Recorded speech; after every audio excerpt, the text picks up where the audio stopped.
So why supernatural hypothesis would be considered less valid than a natural hypothesis in claims of causation? And the short answer is that things that do not exist cannot be the cause of other things. This is not a claim or a statement that supernature does not exist. It's a statement that asserting, let's see, it's not a statement that supernature does not exist. It is a statement asserting that in order for anything, including supernature, to be put forward as a valid cause, that thing must at the very least be existent. Right. I mean, it's something that we all agree on. If a thing doesn't exist, it can't be a cause of other things. If it does exist, it can be a cause of other things. It's just merely a baseline.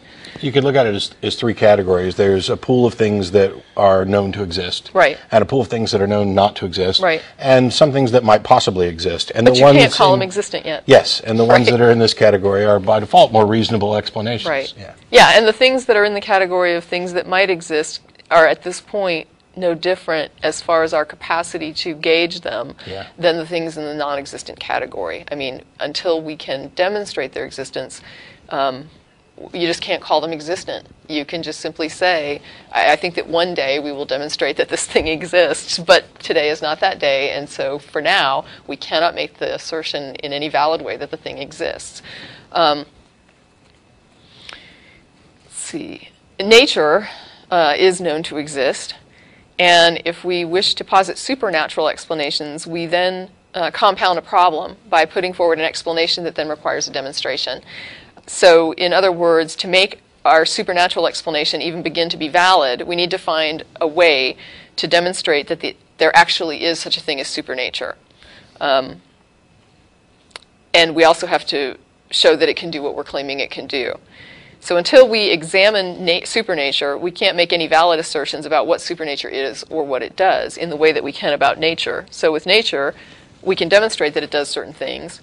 We can postulate that it does certain things based on what we know about it and what we observe about it. But with supernature, you can't even know what it's doing. You can't make a valid claim of what it does. You can't postulate what it might do because you don't know what it is. You don't have information about it. So there's no way to speculate even. Well, you're speculating, but you're speculating based on nothing, as opposed to when you speculate about what nature might be able to do, you're speculating based on at least a base set of information that you've got.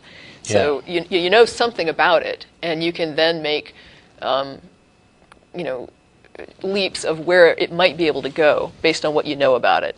Where but supernature is just a big black hole. There's no valid means of asserting anything. And when we've talked about this before, one of the kind of examples I use is that we tend to explain things in terms of other things that we understand or that are at least reasonably understood.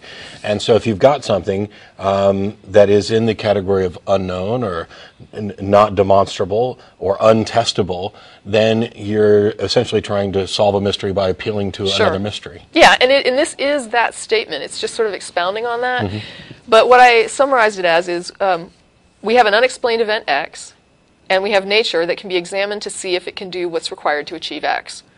Then we have supernature, which we can't examine, we can't demonstrate, and about which we can make no informed claims. So it's literally an unknown variable that we can just call it Y, simply an undefined variable. In this case, if we put supernature forward as the cause, what we're saying is that an effect we can't explain was produced by a cause we know nothing about, and for all we know doesn't even exist. So mysterious event X is caused by unknown, possibly non-existent cause Y. And that's really not saying much. Yeah. So saying Y caused X, where X is unexplained and Y is undefined, is not an explanation. And I want to note that piling on more claims about Y is not defining Y. It really isn't. Because when somebody says, well, Y is my God and it's the God of the Bible, and you're just making more claims about Y that are then claims about attributes or causation of the thing that we are unable to examine.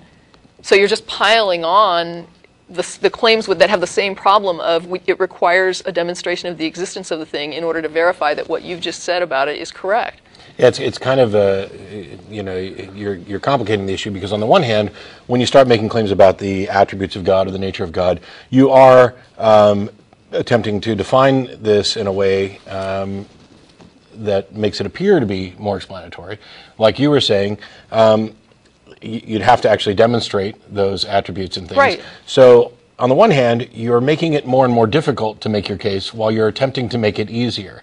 And on the other hand, by going through and adding traits to the definition, you are at least making an attempt toward defining something in a way that we may be able to, or we're more able to investigate it. For example, if you talk about a God that specifically answers prayer versus just some abstract God, well, okay, the answering prayer thing is something that's potentially testable. Sure. And continues to Right, fail. but when somebody puts forward, like, for example, a definition and they say, well, my God is eternal. Yes. That's a useless help. That doesn't define anything for me, because that's just another claim. And for me to accept that your God is eternal, I need to see your God, and I need to look at that and say, you know, does this thing pan out as eternal? I mean, I don't even know what an eternal God would be like, but I assume, since you're throwing out that attribute, that you have some concept of what it means. And so if it has some meaning for you, then we can look at that and try to figure it out. But I don't know how you would demonstrate your God as eternal.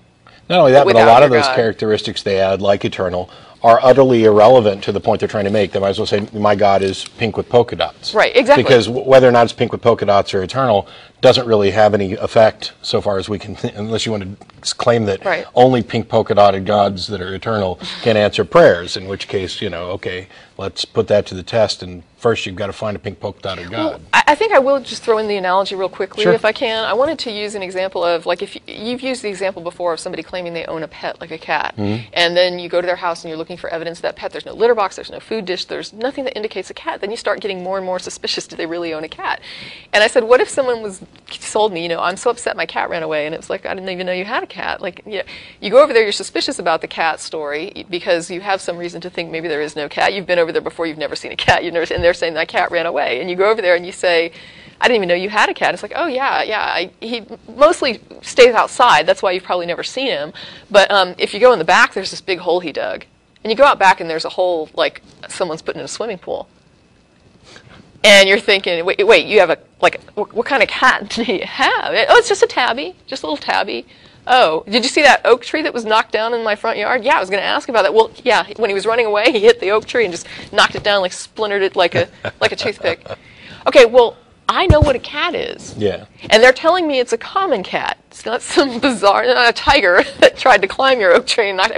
And so knowing what a cat is, I can examine reach into my head and say, what do I know about cats, their size, their capacity for destruction? Would a cat dig a hole the size of a swimming pool and knock down an oak tree like it was a toothpick? No. So examining what you're claiming as the cause allows me to make a judgment about what you're claiming and come to the conclusion that this can't be correct.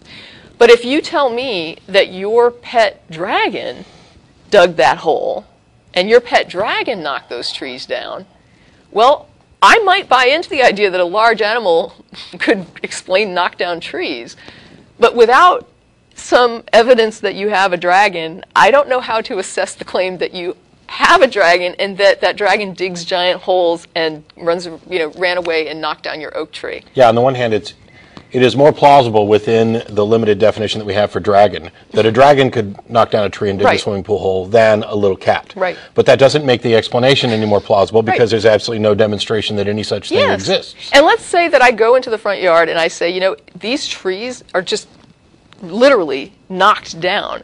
Like, this isn't, you can tell it wasn't hit by lightning, it's not burned. And I can see that it wasn't, chainsawed down. There's no clean cut to this thing. And I honestly don't know what would blunt force an oak tree down. It still doesn't convince me that you have a dragon. Yeah. And the fact that I can't on the spot explain what happened to your oak tree doesn't convince me that you own a dragon. And it doesn't convince me that your claim of causation of that dragon is correct. And this is part of, I think, what gets me about argument from ignorance, is the idea that if I can't explain those trees, that means your dragon story's true. And it's like, no, it really doesn't. Yeah. It really doesn't. It means I have trees that are knocked down, I don't know how it happened, and I have somebody claiming it's something that I'm not even sure exists. And so I have a mystery on my hands, but I'm certainly not looking at that as evidence that a dragon exists. Yeah, and that's something that comes up quite a bit, even in emails. You've had emails to this effect, and so have I. We've talked about them before in the past. By the way, argument from ignorance, we're not, for Right. clarity, it's not that you're stupid. It's a particular logical fallacy that assumes that an explanation is correct as long as it hasn't been disproved, or an alternate explanation hasn't been proved. And we get emails from people saying, well, I understand what you guys are saying and you seem reasonable, but I had this thing happen to me 23 years ago, and can you explain this? No. Or can you explain it in any way other than God? I could probably come up with something, but I have no idea what the explanation for that is. I'm not even sure that it happened in the way that you're reporting it, because it's 23 years ago and you were 7 and your memory is not exactly pristine. Some of the things that I've done to 7-year-olds with magic tricks and stuff, right. They're going to misremember. Right. And 23 years later, I walked on water instead of just drinking it. But the fact that we get so many of these where people, they feel justified. It's that old adage about the conclusion is the point where you stopped thinking. You stopped investigating, you stopped looking for other explanations, you gave up and you said, this is just unexplained, I can't come up with anything, but this guy says that it was because of God, and you know what, screw it, that's a good enough explanation for me, so I'm just going to go with it until somebody proves me wrong. And you feel reasonable. You're wrong, you are not in any way being reasonable. What you are doing is ending your frustration at not knowing with a pacifier. Right. And I wanted to point out, too, that the argument from ignorance, one of the things that interests me about that is the consistent claim that we hear that atheists are arrogant for refusing to accept that it could be the dragon that knocked down the trees. That somehow that's an arrogant statement to say, I just can't accept that a dragon knocked those trees down. I don't know what caused it, but until a dragon becomes part of the bin that includes the existent items, I don't think we can consider it as a cause. If we were going to put the dragon forward as a cause, we need to show that there are such things as dragons, and then we can talk about whether or not a dragon knocked your tree down. But in the face of being called arrogant for that, what I find interesting is that the person that's calling me arrogant is basically saying that if they don't know the answer to something, a God must be responsible for it. That there's no way that they could be personally ignorant, or that they could be, that either mankind or an individual human being could be unaware of how something functions or the explanation for something, and those things must just be eternal mysteries from God, as opposed to things with explanations that we haven't figured out yet or that we don't have an explanation for yet. I see that as extremely arrogant. Yeah.